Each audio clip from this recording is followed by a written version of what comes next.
Pinalalagay ng kampo ni Denise Cornejo sa lookout bulletin ng Bureau of Immigration ang aktor at TV host na si Vong Navarro. Sa pagpapatuloy ng investigasyon, humarap sa National Bureau of Investigation o NBI ang may-ari ng kondo at ang dalawang security guard na naka-duty nung gabing binugbog si Navarro. Nagsalita naman ang isang dating kasosyo ni Cedric Lee na di manoy biktima rin ng pananakit niya. Pero ayon sa kampo ni Lee, paninirang puri lang daw ito. May report si Salima Refran. Sa Star Talk, kasama natin si... Sa magkahiwalay na panayam ng programang Star Talk, humarap si Denise Cornejo at ang abogado ni Vong Navarro na si Attorney Dennis Manalo, kaugnay pa rin ng di umano'y panggagahasa kay Cornejo at pamubugbog sa aktor. Muling naging emosyonal si Cornejo at pinanindigang hinalay siya ni Navarro. Hindi po ako nagtatapang-tapangan, pero prinsipi po pinaglalaban ko dito. Kung sinasaktan niyo po ang isang rape victim na katulad ko, parang sinasaktan niyo na din ang mga rape victim, mga naabuso. Tiniyak naman ng abogado ni Navarro na handa ang kanyang kliyenteng harapin ang lahat ng usaping legal. Hindi po niya ilalagay ang batas sa kanyang mga kamay at siya po ay umaasa na ang ating sistema na pangkatarungan ay iiral dito sa kaso niya. Sa isa pang hiwalay na panayam, nagkomento si Attorney Manalo sa mga pahayag ni Cornejo laban sa aktor. Miss Cornejo was very emotional and of course as a result of this, I really pity her situation. However, my feelings here are not important. What is important here is the evidence that is already on record. While she may say that she is a victim, it is quite unfortunate that her testimony is not consistent with the evidence that is on record. The claim of rape is highly doubtful and probably fabricated. Pero gate ni Cornejo, may mga sumasangguni sa kanya na naging biktima rin umano ng aktor. Sa mga namolestya niya,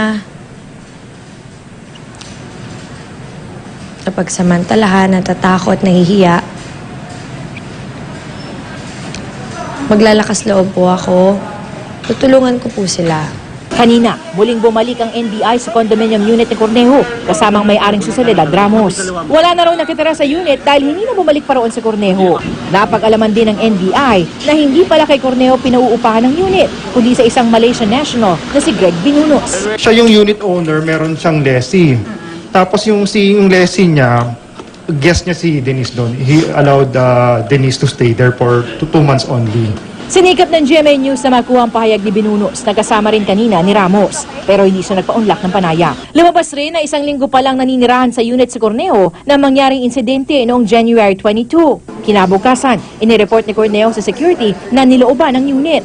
Tinawagan ng security si Ramos kaugnay ng reklamo ni Cornejo. Doon lang nalaman ni Ramos na hindi si Binunos ang nakatira sa kanyang unit. Humarap din sa NBI ang 2 gwardya ng Megaforce Security na naka-duty noong gabi ng January 22. Pinatukoy sa kanila ang mga lalaking kasama ni Navarro sa paglabas ng condominium habang nakagapos. Ayon sa kanilang sinumpaang salaysay, tinanong ni Cornejo sa isang gwardya kung may iba pang labasan sa condo complex maliban sa main gate. Hindi naman naibigay sa NBI ang hiniling nitong CCTV footage noong January 17 kung kailan unang pinuntahan ni Navarro si Cornejo sa condo unit. The CCTV materials were already turned over to the admin of Forbes Wood because they are Forbes Wood properties. Dumating din sa tanggapan ng NBI ang abogado ni Jed Fernandez na unang kinilalang may alias na Mike.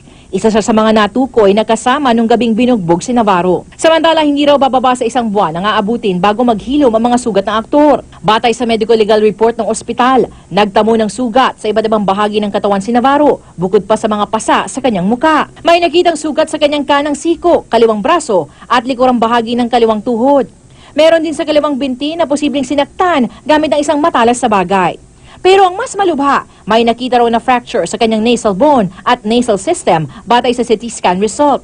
Ang sinapit ni Navarro, pinagdaanan din daw ng dating atleta at negosyanteng si David Bonevach. Sa isang pahayag, sinabi ni Bonevach na biktima rin umano siya ng maling akusasyon halos 7 taon nang nakararaan. Sa pilitan daw siyang dinukot, pinabobugbog at tinakot umano ng grupo ni Cedric Lee na dati niyang naging business partner sa isang klinik, kung kaya't sinampahan niya ito ng mga reklamo. Pero binalikan daw siya ng kasong estafa ng kampo ni Lee bago siya tumulak pa Amerika. Ayon naman sa abogado ni Lee, character assassination o paninirang puri lang ang paglitaw ni Bonevach. Nasa korte naman yan. At makikita, sa tingin ko, doon sa korting yon na pinanigan yung panig ni Cedric. Sa gitna ng investigasyon sa insidente, hiniling na ng kampo ni Corneo sa Department of Justice na maglabas ng lookout bulletin order laban kay Navarro. Kasunod yan ang pagtugon ng ahensya sa naunang hiling ng kampo ni Navarro na ilagay sa lookout bulletin ng Bureau of Immigration ang mga pangalan ni Cornejo, Cedric Lee at iba pang sangkot sa pamubugbog sa aktor. Salima Rafran, GMA News. Mula po nung pumutok ang insidenteng kinasangkutan ni Vong Navarro, sinikap na ng GMA News na makapanayam siya sa ngalan ng patas na pamamahayag. Pero hanggang ngayon po, hindi pa rin pinauunlakan ng kanyang kampo ang hiling na ma-interview siya ng GMA News. Pero patuloy pong sisikapin ng aming organisasyon na makapanayam pa rin siya.